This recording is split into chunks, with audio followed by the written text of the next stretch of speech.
started squeezing his butt like she was his girlfriend or something. Like they're intimate together. Can you believe that?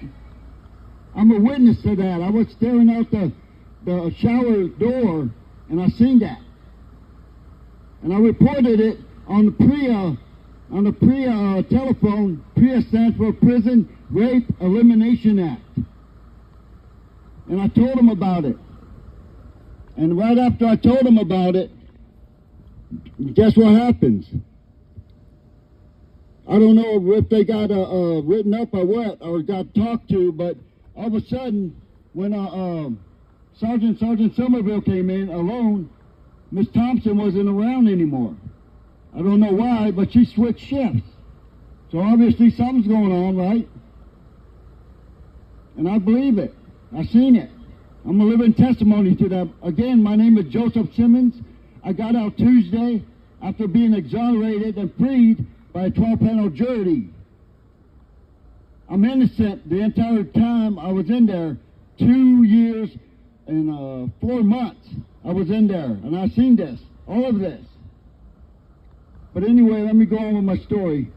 Miss Thompson comes in one day, and guess what? She's wearing a body camera. I don't know if they told her to do it because of her actions so they could see her and punish her. I don't know. She wears it for probably 2 months. Then one day, she comes back in to work and break for the COs, and guess what? The body camera's gone. Yeah, that's what's happening in this place. Nobody's wearing body cameras. The body cameras were approved last year for all of them to wear, so they could protect themselves, not only with seeing what's going on with us, but protect us from them. That's what was supposed to happen. And I only seen a handful of officers in there wearing body cameras. Can you believe that? This entire jail, about, what, 500 officers and no body cameras? Is that right? But yes, I've seen a lot anyway on that. Let me go on. Okay. We got Jail Sergeant Sean Shea J. Jail First Sergeant Lonnie Lothran F. Jail Sergeant Chelsea Darling L. Jail Sergeant Clifton Leathers. Master Jail Sergeant Jules G. Bay G. Master Jail Officer Dablo Alvarado M. Jail Officer Jacoby Fenner. Now I know Fenner, and guess what? I know a lot about Fenner. He's a good dude, at least I thought he was. But I wrote up the mail lady one day because guess what? My mail is not coming in. My dad ordered me a whole subscription to a newspaper, and I never seen it. It takes 4 to 6 weeks to arrive, and I never seen it. So I grieved it. I wrote a grievance against them, the mail lady, and Fenner and the mail lady come up and talked to me. And they said, sir, we feel for you, but we never seen any newspaper with your name and that name of the newspaper in there. I said, well, why? Are you giving it to some other inmate? Because that's been done to me before. There's another guy named Sims. Last name Sims. And get that, my name is Simmons, and they get me mixed up with Sims. And they give my mail to Sims and Sims' mail to me. Can you believe that? That's a federal offense. In my eyes, anyway. But yeah, I wrote it up, and they talked to me, and they try to cover it up. God knows where my newspaper is. But that's what's going on in here, a bunch of wrongness. But let me move on. Jail Officer Terrell William Gross. Jail Officer John Paul Averbrescia. Jail Officer Eric Hugh Lindsay. I told you a story about Lindsay earlier. But yeah, I could see how a big guy like him could do something like that. You know? And I've known the guy the entire time I was in there. I thought he was cool, but he's lazy and worthless. He'll go on the computer, like I said, for the first hour of his shift and just watch sports or movies, and not do nothing. He'll let the other officer make the round. And after a while, when he gets tired, what's he do? He goes, acts like he's going to the bathroom, and he shuts off the light. Now, who shuts off the light when they go to use the bathroom? Huh? Obviously, he's going in there to take a nap, right? But that's what he does. Lazy Lindsay. Shame on you, Lindsay. Should be ashamed of yourself. Should quit your job or be in prison. Let me move on. Jail Officer, how do you say this?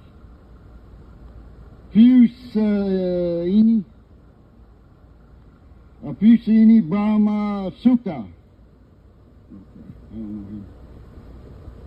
Jail Sergeant Roosevelt Daniels. All right, I know Daniels in there. And I'll tell you the truth, and I'm speaking this from my heart, my mind, body, and soul. Daniels is a good dude. I've never had any problems with Daniels, and I've never seen him do anything wrong. I'll speak for you, Daniels, on that. You saved my brother. Yeah, save his brother. That's what you need to do. Help us, Daniels. He beat my brother. Yeah. He denied my brother medical. Yeah. But yeah. Hold on, let me move on. Because I got to go in a minute. Jail Lieutenant David Suda. Now, I know Suda from a long time ago. Me and Suda go back, way back. And I never seen him do any wrong. At least I thought. But the inmate that was beside me, that I heard get beat up, and I think he got tased as well. But he was leaking blood, came in front of my cell as they took him to cell 18. He was leaking blood from his head, his nose, and his mouth all over the floor as they're carrying him hogtied, feet and hands behind his back. Not by the chain, not by the arms and legs, but by the chains. But yeah, Suda was part of that. I didn't see it, but shame on you, Suda. You should know better. Train your COs and treat them better. Come on, brother. What's wrong with you? Shame on you. Master Jail Officer Anthony Noah. Uh-oh. Who's Tipton? What? Sergeant? Tipton has saved my brother and beat my brother and denied him medical. All right, we got a Tipton here. Let's see. Jail Lieutenant Calvin Delaney. Now, I've known Delaney since at least 2004. Now, Delaney is a good dude. He's a lieutenant now. And you have all that authority, Delaney. Why don't you talk to the captain major, the superintendent, and help us here? Don't you see what's wrong with your officers? Delaney, come on now. I know you may be old and feeble, but have a heart and a mind and body and soul. Come on, Delaney, I know you better. Help us. Do something here. All right, Jail Lieutenant Karen Outland. Karen Outland is a female sergeant. Wait a minute. Oh, no, she's not a sergeant anymore. I'm sorry. She's a lieutenant now. But still, I seen her with one woman in cell 11 or 12 where I was. Now this is a Hispanic lady, and obviously she had problems because I seen her one time during breakfast, they're feeding trays, and I guess they're getting into it, and she got emotional and mad. She reached out for the officer's keys, and the officer smacks her away and jerks his keys away and cuts her hand. Her hand's bleeding and this and that, and she gets medical attention, but yet, what they do, they drag her out of her cell and this and that, they take her into the rec room. And I'm watching all this for myself. They push her up against the wall and hold her there while they go in her cell and shake her down. And they're roughing her up, pushing her up against the wall. She's trying to get away from them. No, and this and that. But Miss Allen's the main one, pushing against her, pushing all her weight and this and that, and the other CEO's pushing her too. Then they drag her back into the cell and release her. When she tried to come back out, and they slammed the door on her, right in her face. I don't know if it hit her, but I was witness to that. Shame on you, Miss Outland. Jail Lieutenant Brian Daly. Now Daly is a good dude. I can admit that. Daly is one of those people that are willing to help you. Yeah. But Daly, I don't get it. If you really want to help somebody, help this family. You guys in there that I know have good hearts, good minds and bodies and souls, where are you? What are you doing about this? I mean, you closing your eyes, ears, and your hearts and minds to this? I mean, God, what?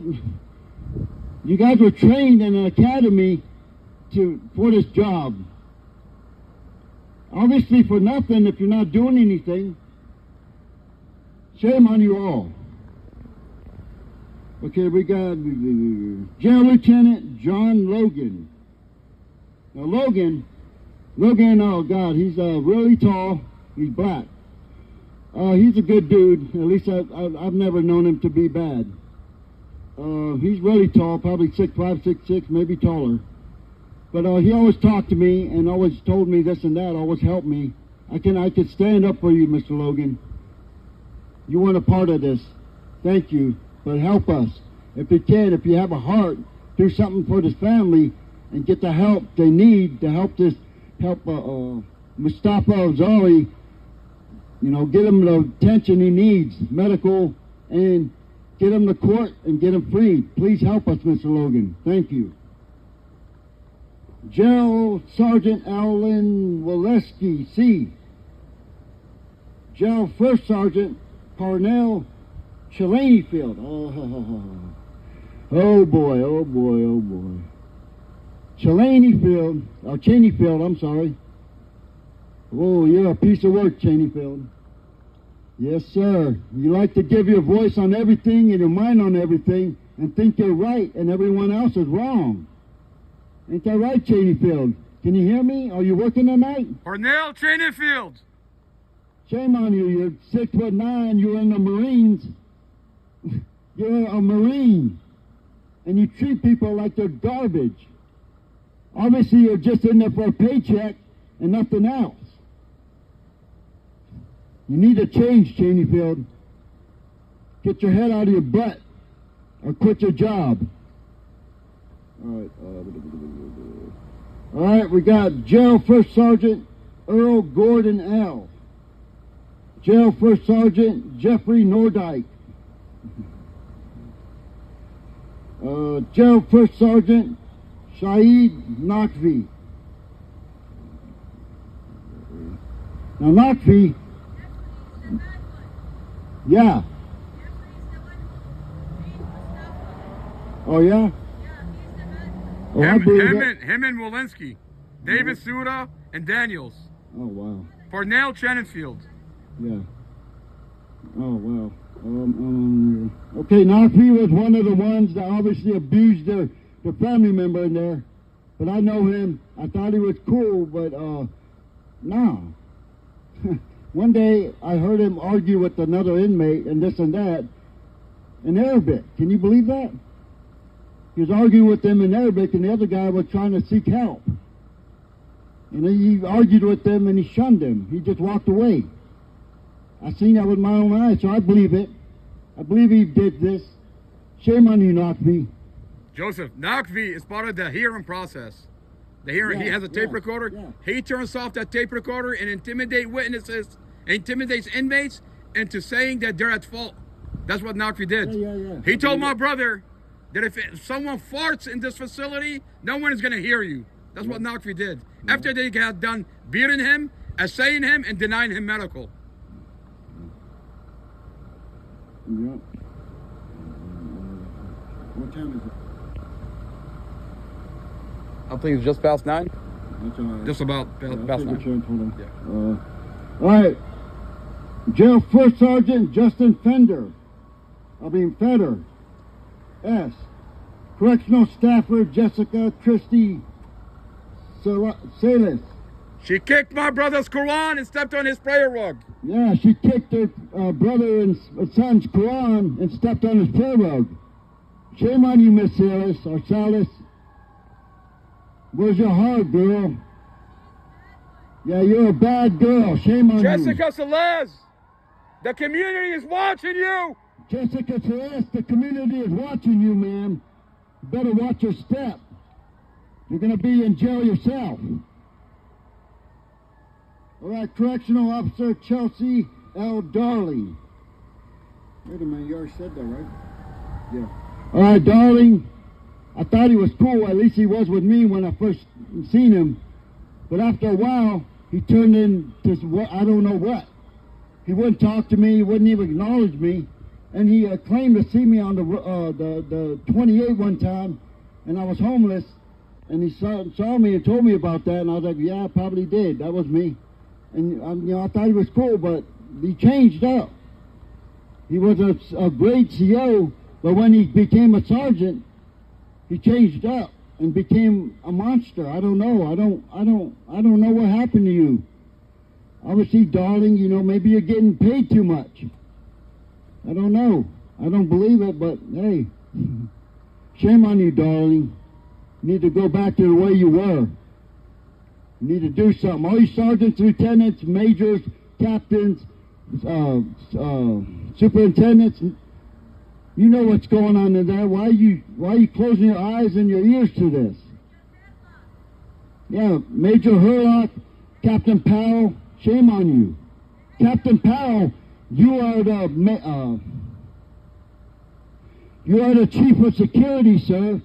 You're the one that kept me on suicide watch for 10 months. 10 months out of 2 years. Shame on you, Captain Powell. And you have the nerve to look at me. I can't even look at you when you come back to your car, sir. That's how angry I am with you. Shame on you. You all need to find other jobs. You don't belong here. Get out of here. Okay, correctional officer. Oh, no, wait a minute. First, no, we already said leather. That's it. That's it, folks. Them are all the names of all the COs, sergeants, captains, lieutenants, whatever, and that are doing wrong here at this correctional jail. This is coming from me, Joseph Simmons, who was an inmate in there for 2 years. I was innocent, and they say innocent until proven guilty. Can you believe that? I don't believe so. I think it's guilty until you're proven innocent. Because the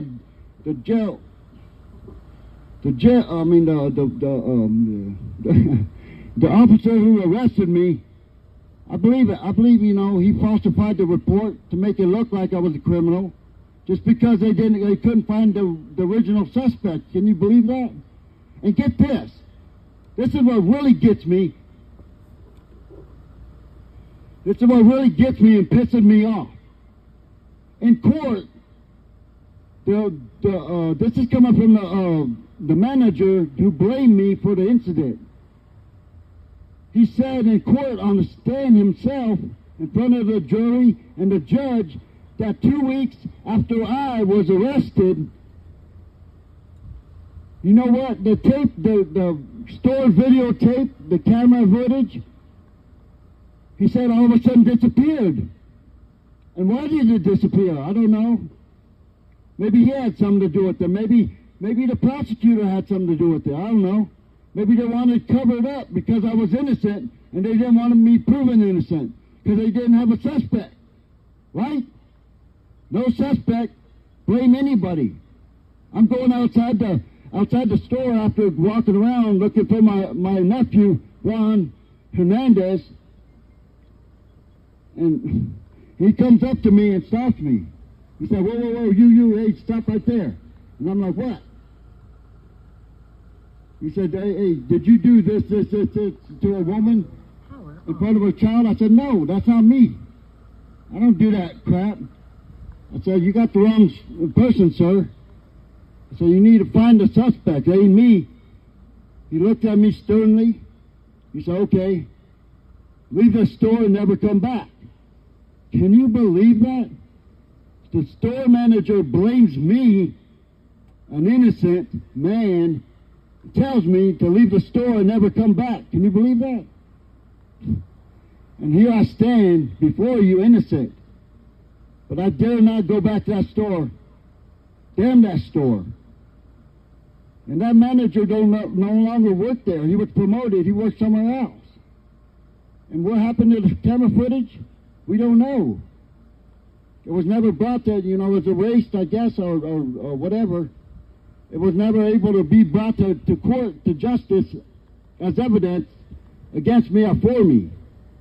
And because of that, anyway, it doesn't matter. That, even without the evidence of the camera footage, I was still exonerated, freed, because of other evidence that we presented. And because of that, I'm a free man. And I believe in America, and I believe in this justice system now because I've seen it. I'm a living testimony to that. My name is Joseph Simmons. Some of you in the jail hear my voice, and you know who I am because I was your friend. I was in jail with you in population anywhere. I was a trustee one time.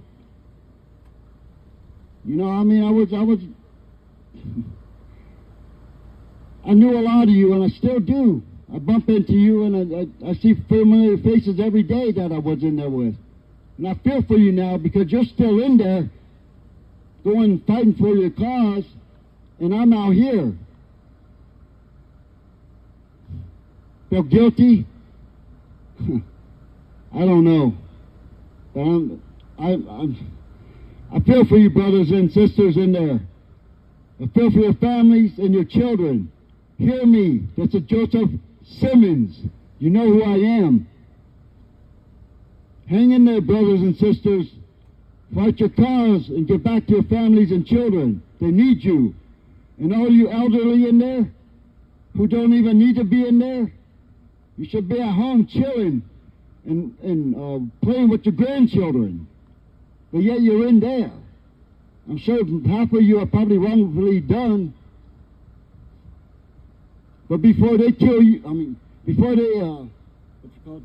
Unalive? Yeah, before they unalive you too, try to get out of there.